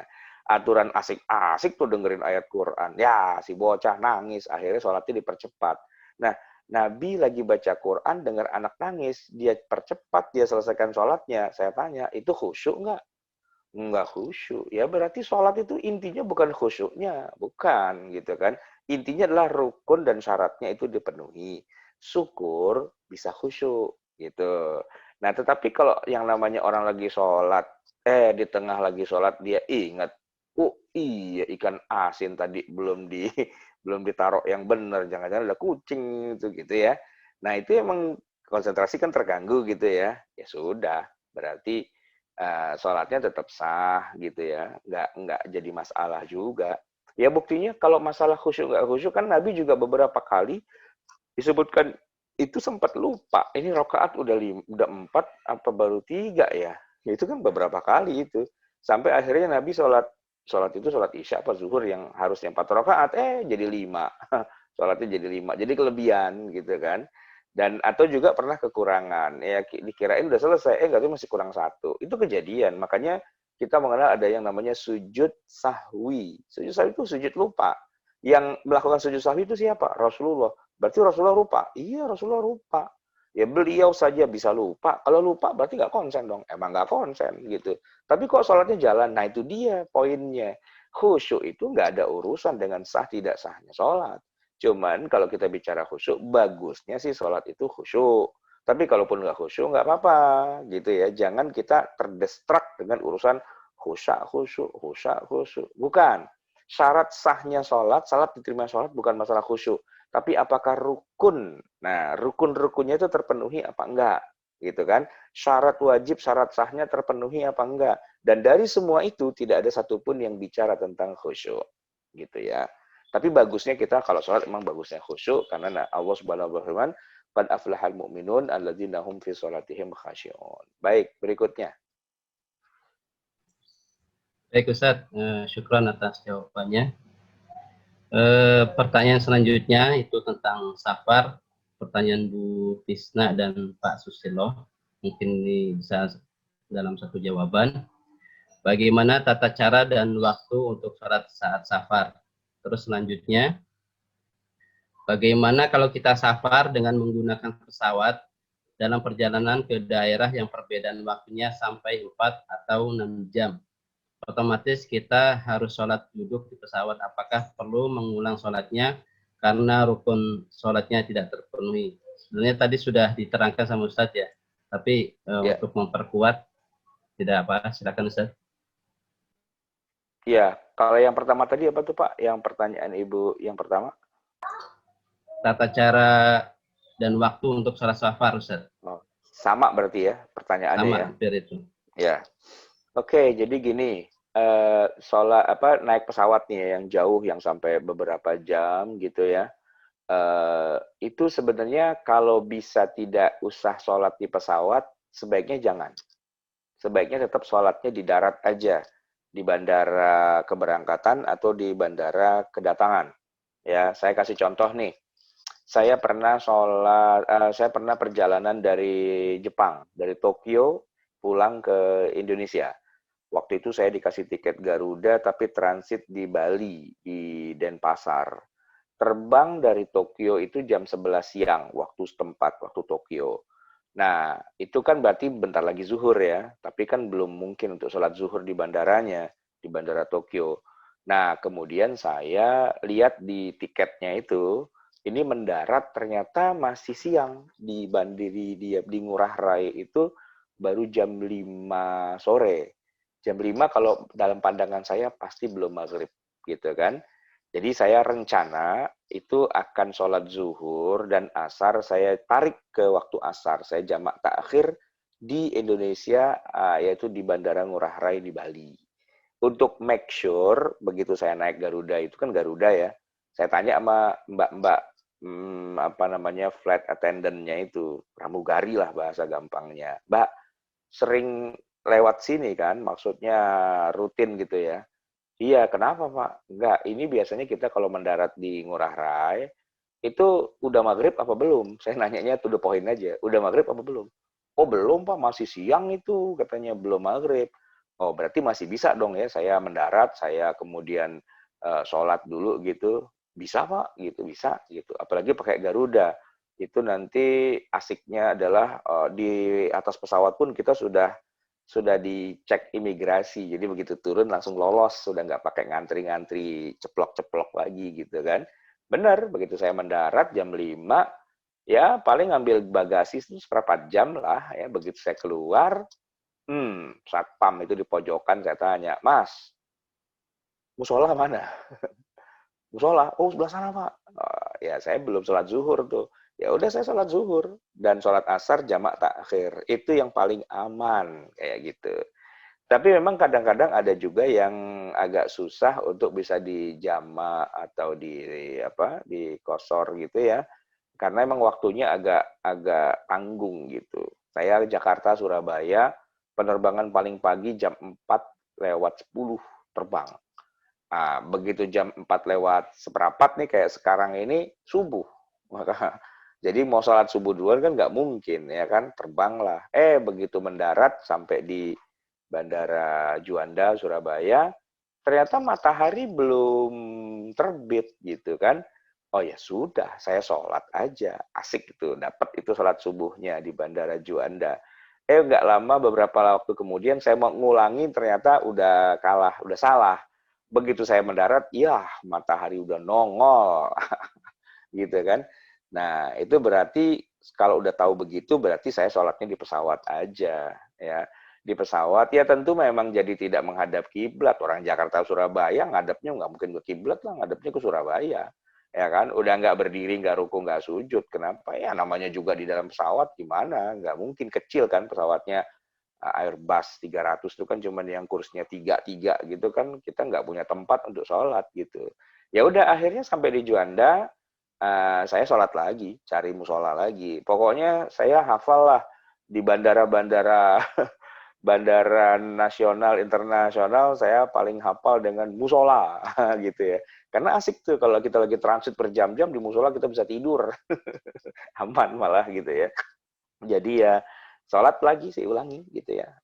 Kalau emang udah nggak mungkin lagi. Tapi kalau masih bisa sholat di pesawat dengan cara yang benar, bisa berdiri, rukuk, sujud, menghadap kiblat, bisa wudhu dan seterusnya, ya nggak usah diulangi. Kenapa? Karena sholatnya sudah sah. Yang bikin harus diulangi kan karena sholatnya nggak memenuhi syarat dan rukunnya. Begitu ya. Baik, silakan ada lagi. Baik Ustaz, saya akan membacakan satu pertanyaan lagi dari chat. Terus selanjutnya setelah ini pertanyaan langsung, yaitu bersiap Ibu Yuli, Bapak Hanafi. Baik, kita bacakan dulu yang dari chat. Ini dari Ibu Leli Wahyunia dan Ibu Yulia. Bagaimana kalau posisi tempat tidur di rumah sakit tidak menghadap kiblat, apakah harus dipindahkan? Selanjutnya, ini bagi orang yang bermasalah dengan lutut sehingga tidak bisa sujud, duduk di antara dua sujud, padahal itu termasuk rukun sholat. Jika tetap sholat dengan keadaan keterbatasan tersebut, apakah juga harus diqadha? Itu Ustaz. Ini tentang orang yang sakit ini Ustaz. Baik. Baik, jadi gini, kalau masalah orang sakit di rumah sakit, sholatnya apakah harus ngadep kiblat tergantung konteksnya. Jadi kan kalau yang berbaring tadi, berarti arah tempat tidurnya itu istilahnya kepala dan kaki malah tidak harus menghadap kiblat, karena yang menghadap kiblat bukan tempat tidurnya tapi orangnya, gitu kan. Berarti arah kepala tuh di utara, arah kaki tuh di selatan, jadi orangnya tuh berbaring miring, nah badannya lah yang ngadep kiblat, kan begitu ya. Nah, tapi kalau dia nggak bisa miring, dia hanya bisa telentang, maka arahnya yang disesuaikan. Rumah sakit itu rata-rata ranjangnya, tempat tidurnya itu rata-rata pakai roda, rata-rata gitu, karena biar bisa didorong, biar bisa dan sebagainya, sehingga kalau mau sholat tinggal digeser dikit aja bisa sih sebenarnya itu, ya kan, nggak susah, cuman rada geser, itu pun juga nggak harus presisi banget, arah kiblat banget, enggak. Tapi kalaupun tempat tidurnya agak susah untuk digeser-geser, orangnya aja juga bisa gitu loh. Orangnya aja itu geser dikit ya, yang penting arahnya ke sana lah gitu. Gak harus presisi banget, gak harus sekian derajat tuh enggak. Yang penting fawalli wajhaka syatral Masjidil Haram. Masjidil Haram arahnya mana sih? Ke sono, ke barat. Ya udah ke barat gitu loh. Enggak harus diukur pakai busur derajat, pakai kompas, pakai teodolit, nggak usah gitu ya. Yang penting secara umum arahnya ke sana gitu. Sama juga tadi dengan yang lututnya cedera, mungkin jadi dia nggak bisa duduk di antara dua sujud dan sebagainya, ya dia lakukan dengan cara yang paling mungkin dia bisa kerjakan, apakah dia duduk di kursi atau bagaimana. Nah, untuk yang kasus kayak gitu, karena dia sakit ya, itu tidak perlu diganti. Yang harus diganti itu karena dia bukan sakit, tapi karena dia dalam posisi tadi safar, tubuhnya sehat. Kalau tubuh yang sakit, dia bisanya cuman itu, nggak usah diganti, ya kan? Tapi kalau tubuhnya sehat, cuman keadaan yang tidak mungkin, itulah yang harus diganti, karena keadaannya itu yang nanti akan berlalu kan, keadaan yang susahnya berlalu, nah dia langsung dapat kesempatan tuh bisa mengulangi. Tapi kalau sakit kan bisa jadi orang nggak sembuh-sembuh lah, macam-macam gitu ya. Jadi keringanan orang sakit itu lebih banyak, ya, sehingga dia tidak harus diganti. Kalau misalnya dia tidak mampu untuk melakukannya pada saat itu, ya sudah. Artinya saya seminggu sakit dan sholatnya sambil berbaring terus, begitu saya sehat apa mesti saya ganti? Kalau bicara harus diganti apa enggak wajib. Tapi kalau misalnya mau mengganti, bagus. Kenapa? Biar ada backup system gitu. Nanti di akhirat kalau dipertanyakan malaikat itu sholat apaan kayak gini, nih gebrak-gebrak meja kita kan bilang sabar malaikat. Coba dikebet halaman berikutnya tuh udah saya ganti. Oh ada gantinya ya sudahlah. Surga lempeng kanan. Kan enak tuh sama malaikat jawabannya. Kalau kita ganti itu istilahnya kita rada aman lah gitu ya kan. Kayak orang nggak punya SIM ketemu polisi kan bawaannya deg-degan gitu kan. Tapi kalau udah punya SIM ketemu polisi, walaupun SIM-nya lupa bawa tapi santai aja gitu ya. Gitu. Oke, ada lagi mungkin silakan. Baik Ustaz, pertanyaan langsung itu tadi yang pertama raise hand Ibu Yuli. Mungkin Ibu Yuli jika sudah ini langsung.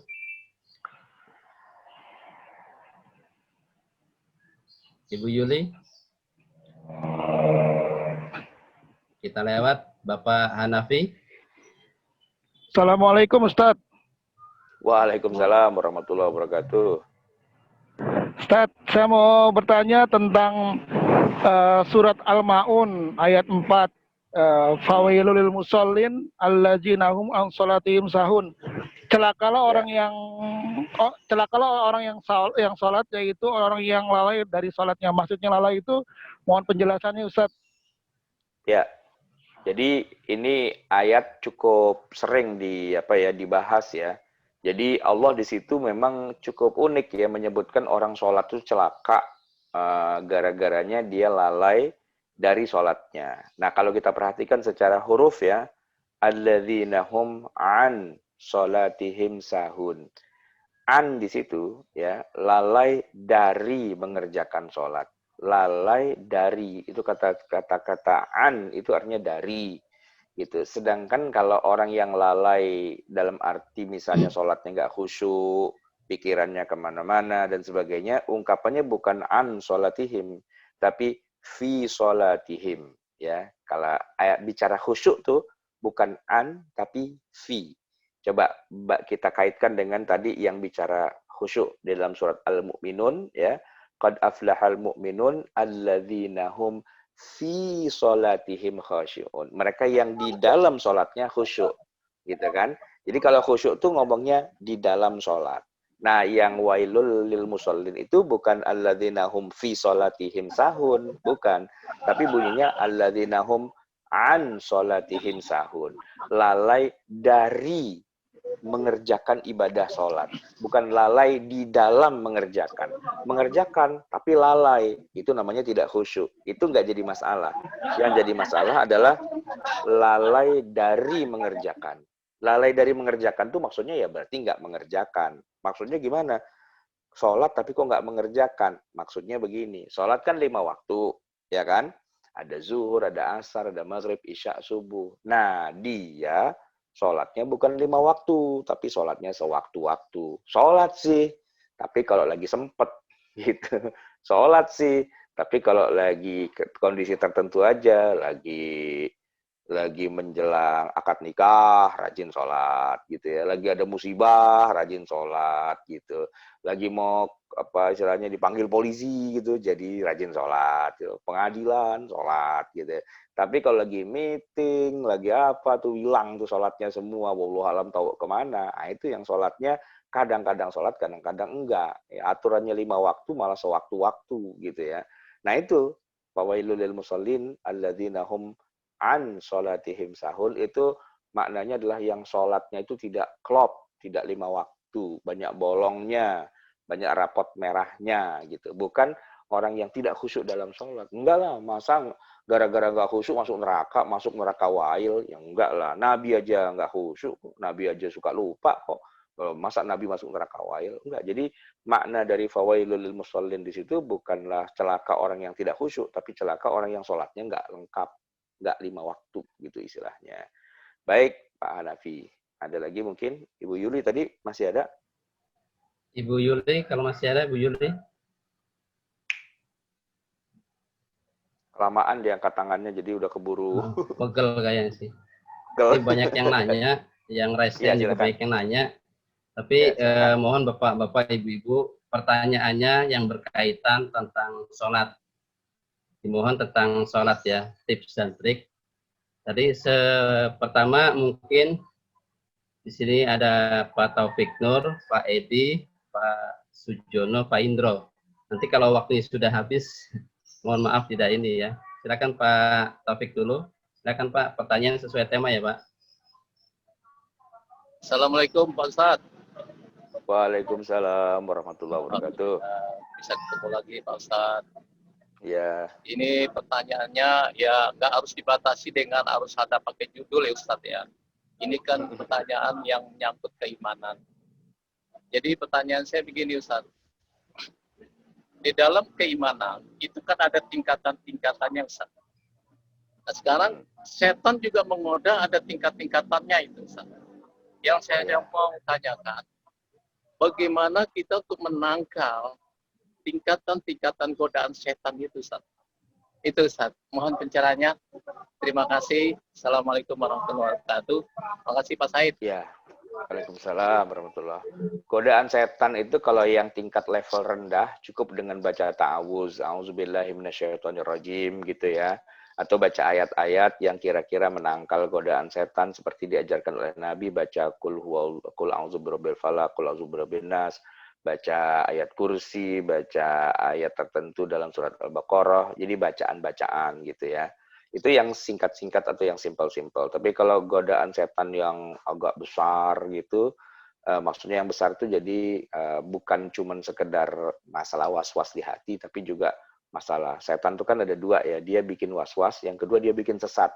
Nah kalau masalah kesesatan itu kalau saya memandangnya itu besar. Nah melawannya bukan dengan zikir, tapi melawannya dengan fikir dengan ilmu. Anda orang kalau nggak berilmu tuh gampang dibelokin sama setan. Tapi kalau orang punya ilmu tuh biar dibelokin ke sana, belokin kemari, orang dia punya cahaya gitu kan.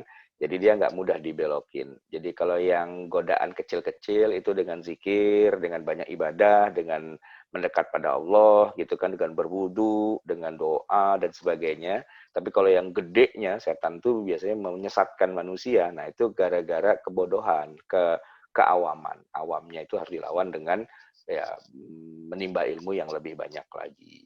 Baik, berikutnya. Baik Pak Edi Cahyono, silakan Pak. Selanjutnya Pak Jono setelah Pak Edi ya. Assalamualaikum Ustadz Sarwat. Waalaikumsalam warahmatullahi wabarakatuh. Ini saya pegang bukunya Ustadz nih, seri Fikih Kehidupan Sholat Ustadz. Oh iya. Nah, nih terima kasih nih anunya karya yang luar biasa. Pertanyaan saya Ustadz, sholat jenazah atau mensolati jenazah khususnya orang tua pada anaknya itu dalilnya wajib atau sunnah atau apa ya Ustadz? Itu yang pertama, sholat jenazah untuk orang tua kita, mensolati orang tua kita. Yang kedua, mohon bisa dijelaskan ya Ustadz ya, apa yang dimaksud atau cara-cara sholat khauf Ustadz? Iya. Terima kasih Ustadz. Assalamualaikum warahmatullahi wabarakatuh. Waalaikumsalam warahmatullahi wabarakatuh. Ya, secara umum sholat jenazah itu sepakat ya para ulama hukumnya bukan fardu ain, tapi hukumnya adalah fardu kifayah, di mana asalkan sudah ada yang menyolati, yang lain sudah tidak terkena dosanya, kalaupun nggak menyolati, tapi tetap akan mendapatkan pahala gitu ya. Nah biasanya sih dibandingkan dengan orang-orang, ya yang paling istilahnya apa ya, yang paling dekat mesti menyolatkan tuh ya kan anaknya ya. Kalau yang meninggal bapaknya ya anaknya yang nyolatin, kalau yang meninggal anaknya ya bapaknya lah yang nyolatin gitu ya. Itu kan yang paling dekat kekerabatannya, itu yang sebaiknya menyolatkan lah. Kalau yang lain pada nggak sempet atau nggak mau atau gimana gitu kan. Tapi tetap saja yang namanya sholat jenazah itu hukumnya adalah fardu kifayah dan bukan fardu ain. Sehingga kalau misalnya nih, misal sebagai contoh, ada bapak kehilangan anaknya meninggal. Si bapak stres, ya misalnya semaput lah apa segala macam, nggak ingat apa-apa gitu ya. Nah kemudian udahlah, daripada bapaknya kita tungguin stres kayak gitu, udah kita sholatin, kita kuburin dah gitu ya. Nah bapaknya nggak nyolatin tuh, apa dosa? Ya kalau secara hukumnya sih nggak dosa. dosanya enggak gitu, karena udah disolatin, udah selesai urusan gitu ya. Paling ya rodok getun aja gitu, apa sih rodok gelo gitu ya. Aduh kok saya nggak ikut nyolatin, tapi nggak masalah, datang aja ke kuburnya dan disolatin itu boleh, bisa gitu. Jadi sholat jenazah itu tidak ada yang hukumnya fardu ain, tapi semuanya adalah fardu kifayah, bahkan termasuk bapaknya atau anaknya sendiri. Cuman ya pantas-pantasnya sih ya mereka yang paling awal ya. Kalau perlu bapaknya meninggal yang jadi imam ya anaknya, anak yang laki-laki yang pertama gitu kan istilahnya kayak gitu. Atau kalau yang meninggal anaknya ya bapaknya lah yang nyolatin, yang jadi imamnya paling jadi yang paling utama itu. Tapi tidak wajib sih sebenarnya hukumnya. Oke. Kalau sholat khauf ini kasusnya sebenarnya terjadinya pada waktu perang ya, di mana sholat yang paling banyak variabelnya, paling banyak variabelnya sholat khauf gitu. Karena dalam beberapa peperangan Nabi itu melakukan sholat di tengah perang, tapi kalau kita komparasikan antara teknik perang, antara teknik sholat pada perang apa, itu sholatnya nggak ada yang sama caranya. Iya, nggak ada yang sama, beda-beda.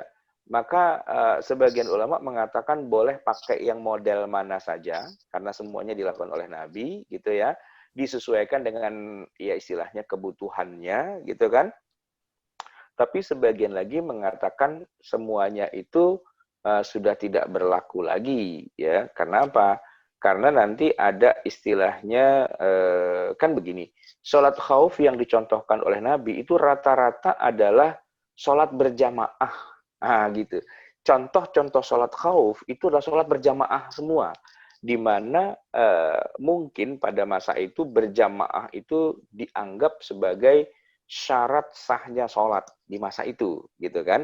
Yang mana kemudian setelah itu kemudian syariatnya lebih dimanusiawikan, sehingga nggak harus sih sholat itu berjamaah, baik itu dalam keadaan damai atau dalam keadaan perang gitu. Sholat berjamaah tetap apa istilahnya kalau dalam mazhab fikih Syafi'i itu disebut fardu kifayah, kayak sholat jenazah bagusnya memang berjamaah. Tapi kalaupun misalnya ada orang nyolatin jenazah sendirian kan boleh sah juga gitu kan. Maka sholat 5 waktu sendirian juga nggak apa-apa juga. Itu jumhur ulama sepakat, tidak ada yang mewajibkan sholat berjamaah. Tapi kalau ngelihat konteks di masa Nabi itu kok selalu dalam perang jamaah, dalam perang jamaah, dalam perang jamaah. Nah ini sholat khauf ini ternyata kalau kita perhatikan bukan bagaimana sholat dalam perang, tapi bagaimana berjamaah dalam perang. Nah berjamaahnya itu gimana gitu kan? Ada 2 baris ya. Baris pertama rukuk sujud bareng imam, setelah itu mereka nunggu, setelah itu imamnya rukuk sujud bersama baris yang kedua. Pokoknya kacau lah begitu ya. Dan satu hal lagi yang menarik adalah saya pribadi belum pernah seumur hidup mengerjakan sholat khauf ini. Belum pernah. Orang nggak pernah perang kok. Itu kejadiannya cuma lagi dalam perang doang itu. Itu pun juga dalam konteks yang unik gitu. Ya kiblatnya di sono. Nah musuhnya itu di arah kiblat. Lah kalau misalnya kiblatnya di sono, ya kiblat di sana nih. Musuhnya di belakang. Lagi itu mau sholat khauf model apa? Nggak ada contohnya di masa Nabi, di mana Nabi sholat khauf gitu ya, tapi musuhnya ada bukan di arah kiblat. Nggak ada itu contohnya begitu kan. Sehingga sholat khauf itu termasuk sholat yang paling unik dengan banyak sekali variabelnya gitu ya. Dan para ulama juga punya pendapat yang berbeda-beda. Dan satu lagi, saya pribadi cuma bisa nulis apa yang ditulis oleh para ulama, tapi secara pribadi saya malah belum pernah mengerjakan sholat khauf. Nggak tahu kalau bapak-bapak mungkin ada yang pernah kali gitu ya, sholat khauf gitu, mungkin pernah ngalamin masa perang dengan Belanda, apa dengan Jepang, atau dengan mana gitu. Tapi kalau saya seumur-umur belum pernah ngerjain sholat khauf, karena sholatnya konteksnya adalah perang dan konteksnya sholat berjamaah gitu. Oke. Terima kasih Ustadz. Assalamualaikum. Waalaikumsalam warahmatullahi wabarakatuh. Baik, Ustadz. Ini waktu sudah pukul 7, sudah habis Ustadz. Tapi bisa ya. Satu pertanyaan lagi Ustadz ya. Pertanyaan pamungkas boleh, Ustadz boleh. ya. Ya, silakan Pak Jono. Baik, Assalamualaikum Ustadz. Waalaikumsalam warahmatullahi wabarakatuh. Ustadz, gini Ustadz, kalau kita perjalanan itu kan ada fasilitas, kalau kita safar itu ada fasilitas untuk qashar jamak. Kemudian, tapi kita memungkinkan untuk tidak qashar jamak. Karena kita Ya. katakanlah kita sekarang nih kalau ke mau ke Jawa Tengah gitu, itu kan sekarang udah banyak rest area kalau lewat tol. Kemudian kita tidak melaksanakan qasar jamak. Begitu ada ini waktu berhenti, ini waktu berhenti. Ini itu yang pertama. Yang kedua, setelah sampai di sana, sampai di lokasi itu kita juga sholat biasa, itu tidak qasar jamak. Apakah itu afdolnya bagaimana Ustaz? Kita kan ada fasilitas. Apakah tidak dianggap sombong itu menggunakan? Karena ada yang berpendapat kalau tidak menggunakan fasilitas itu dianggap sombong itu, Ustaz. Pencerahannya, Pak Ustaz.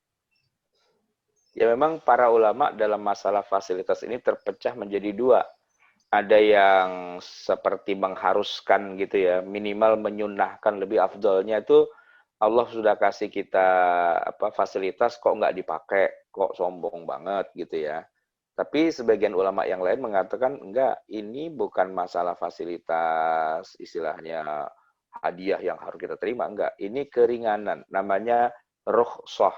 Nah, rukhsah itu ya Anda mau pakai silahkan, Anda nggak pakai nggak apa-apa gitu. Jadi ini bukan sesuatu yang sifatnya Allah akan tersinggung nih kalau dikasih keringanan kok nggak diambil, nggak juga. Allah memerintahkan dua-duanya. Salat yang sempurna, jalankan bagus. Salat dengan cara dijamak ada qasar, kalau memang syaratnya terpenuhi juga boleh. Dari awal Allah sudah kasih dua alternatif. Tidak ada perbedaan yang satu lebih utama, yang satu lebih kurang utama gitu. Enggak. Ini menurut pandangan mazhab Asy-Syafi'i.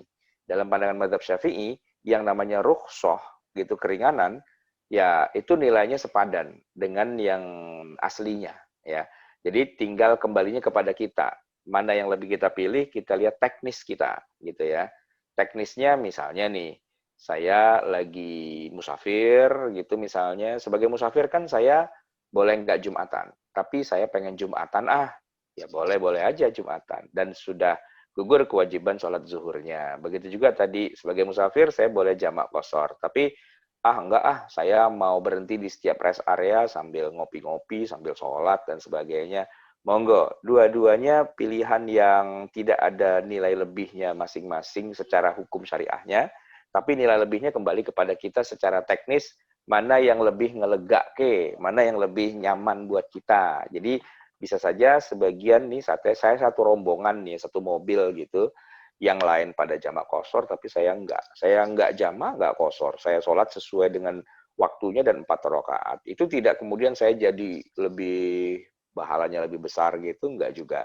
Karena yang mereka juga dikasih rukhsah itu juga tidak kemudian menciutkan pahalanya juga, jadi double itu. Nah tergantung kita, kalau ada yang perhitungan sama Allah, udahlah saya jamak qasar aja, sama aja kok, boleh silahkan. Tapi ada juga yang, enggak kok saya cinta sama Allah, saya pengen lebih banyak waktu saya bersama Allah, wah canggih gitu kan. Ya itu juga bisa juga, enggak ada masalah kalau dalam pandangan mazhab Syafi'i. Tapi kalau dalam pandangan mazhab Hanafi, itu memang mereka lebih menekankan apa istilahnya, ambil rukhsahnya ya. Nah, karena logikanya mereka bilang udah dikasih kok nggak dipakai, itu berarti bikin kesel yang ngasih gitu istilahnya. Nah, kita kasih dong apresiasi kita. Allah udah ngasih kita hadiah, kita apresiasi ya, kita pakai lah gitu. Saya kalau ngasih Pak Sujono hadiah gitu, baju gitu misalnya, terus kalau ketemuan tuh bajunya dipakai kan saya ngasih seneng. Tapi itu logika mazhab Hanafi. Logika mazhab Syafi'i enggak, pakai ngasihnya 2 baju. Mau yang ini juga itu dari saya, yang itu juga dari saya. Bapak mau pakai yang mana aja silahkan. Malah mau pakai dua-duanya juga boleh juga. Ya kan? Rukhsah itu dari Allah. Emang kalau yang aslinya bukan dari Allah, kan dari Allah juga dua-duanya. Nah, gitu logikanya mazhab Syafi'i. Jadi ya monggo-monggo aja Pak, yang mana aja lah boleh dipakai ya, silakan. Setelah sampai di lokasi Ustaz, tambah sedikit. Setelah sampai di lokasi itu gini, sampai Pak. di lokasi itu 3 hari katakanlah. Kita lebih dari 3 hari. Itu kemudian batasnya berapa hari kita harus bisa jamak qasar? Jadi gini Pak, kalau kita bepergian yang mana kita berniat untuk istilahnya bermukim sementara, ya bermukim sementara. Ya mukim itu nggak mungkin terus-terusan. Kalau mukim terus-terusan namanya bukan safar, ya namanya pindah gitu ya. Ini safar itu berarti kita niatnya mukim sementara. Begini, kalau dari awal kita merencanakan mukim sementaranya kita itu tidak lebih dari 4 hari, kurang dari 4 hari, cuma 3 hari lah begitu, maka mukim sementara kita itu masih dianggap sebagai safar. Pak Sujono misalnya pulang kampung nih, kemana? Jogja, Solo, atau mana gitu ya. Saya mau nginep barang 2 hari, 3 hari. Ya, nginep itu di kampung sendiri, di rumah sendiri. Itu kok nggak sampai 4 hari dari awal. Maka selama 3 atau 4 hari nggak lewat gitu ya, itu masih dihitung sebagai musafir. Tapi kalau dari awal kok sudah niatnya mau lebih dari 4 hari, ya, saya mau pulang kampung seminggu gitu kan, itu Pak, begitu masuk kampung kita, itu sudah bukan musafir, sudah hilang kemusafirannya. Kenapa? Karena niat mukim sementaranya itu melebihi target 4 hari. Gitu ya. Dari mana tuh angka 4 hari, kok bukan 3 hari? Begini Pak, itu dari Nabi SAW ketika beliau haji, di mana di Arafah di Mina. Beliau dengan para sahabat itu kan 4 hari haji itu, tanggal 9 Zulhijjah, itu wukuf di Arafahnya, kemudian tanggal 10, 11, 12, itu di Minanya, di Mina. Nah itu selama 4 hari itu beliau jamak qashar, tapi begitu orang Mekah yang pada mau ikut kayak gitu Nabi larang gitu, mereka tanya, kan Anda pada jamak qashar semua, kenapa kita nggak boleh? Nah kata Nabi, karena kalian ahlul qaryah, Mina itu sama Mekah kan di situ-situ juga, jarak paling jauhnya itu antara Masjidil Haram dengan Mina dengan Arafah, paling jauhnya itu cuma 25 kilo. 25 kilo itu belum bisa dikatakan musafir, walaupun mereka nginep, walaupun mereka di tenda, walaupun mereka juga pakai baju ihram dan sebagainya, tapi orang Mekah kalau mereka nginep di Arafah itu bukan musafir, nggak boleh gitu kan. Nah pada saat itu kemudian Rasulullah melakukannya 4 hari, ya 4 hari, maka disitulah batasnya. Nabi meniatkan 4 hari, tapi kalau sudah dari awal niatnya lebih dari 4 hari maka sudah tidak boleh. Maksudnya sudah dari awal sudah dianggap bukan musafir, jadi begitu sampai di tempat itu, ya sudah wajib sholat yang sempurna, bukan sholat yang jamak qashar lagi. Kalau mau jamak qashar, niatnya nggak boleh lebih dari 4 hari. Gitu.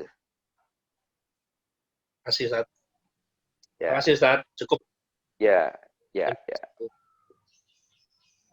Terima kasih Pak Said. Karena ada waktu Bu Yuli sudah itu. habis. Sebenarnya pertanyaannya masih banyak sekali nih Ustaz. Yang raise hand juga ada, yang di chat juga ada. Tapi karena keterbatasan waktu, kita sudahi kajian kita pagi hari ini. Dan mohon maaf bagi Bapak Ibu yang pertanyaannya belum terjawab.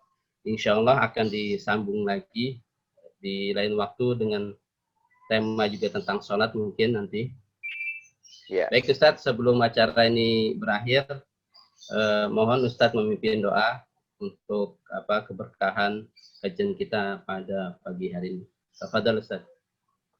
Bismillahirrahmanirrahim. Alhamdulillahirabbil alamin. Hamdan yuwafi ni'amahu wa yukafi'u mazidah. Ya Rabbana lakal hamdu wa lakal syukru kama yanbaghi li jalali wajhika wa li 'azimi sultanik. Allahumma salli wa sallim wa barik ala sayyidina Muhammadin wa ala ali sayyidina Muhammad. Rabbana zalamna anfusana wa illam taghfir lana wa tarhamna lanakunanna minal khasirin. Rabbana amanna bima anzalta wattaba'na ar-rasul faktubna ma'asy syahidin. Rabbana la tuzigh qulubana ba'da idh hadaitana wa hab lana min ladunka rahmatan innaka antal wahhab. Rabbana atina fid dunya hasanah wa fil akhirati hasanah wa qina adzabannar. Wa sallallahu ala sayyidina Muhammadin wa ala alihi wa sahbihi wasallam walhamdulillahi rabbil alamin. Wassalamualaikum warahmatullahi wabarakatuh. Waalaikumsalam warahmatullahi wabarakatuh. Bapak dan Ibu yang dirahmati Allah. Terima kasih. Demikianlah kajian kita pada pagi hari ini. Semoga apa yang telah disampaikan oleh guru kita bermanfaat untuk kita semua dan dapat mengamalkannya dalam kehidupan kita semua. Pada guru kita ucapkan jazakumullah khairan katsira. Lebih kurangnya mohon maaf. Mari kita tutup kajian kita pada pagi hari ini dengan membaca doa kifarat majlis. Subhanakallahumma hamdika asyhadu an la ilaha illa anta astaghfiruka wa atubu ilaik. Akhirul kalam. Assalamualaikum warahmatullahi wabarakatuh. Waalaikumsalam. Terima kasih Ustaz. Terima kasih Ustaz. kasih. Terima kasih Pak Ustadz Salwan. Terima kasih Pak Ustadz, Pak Saidin, dan lain-lain. Apa kabar Pak Erwin? Sehat?